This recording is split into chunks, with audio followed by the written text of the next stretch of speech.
Here are 3 tips to make sure that your new employees are with you for the long haul. Number 1, offer educational opportunities beyond the initial training period. When asked about the number 1 thing that employees are looking for when they join an organization, employee development and education are at the top of the list.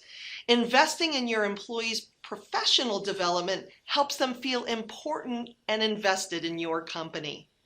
2, offer the right benefits. Now, you don't have to go to the route of Netflix and offer unlimited leave, but generous paid leave policies do go a long way in building loyalty.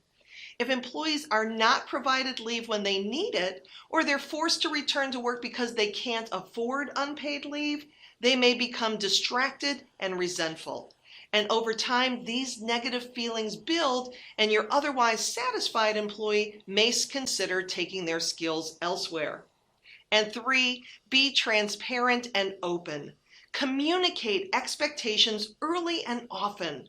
When employees know what managers expect of them and are given feedback regularly, they're more likely to take responsibility for their assigned tasks and look for additional ways to grow with your organization.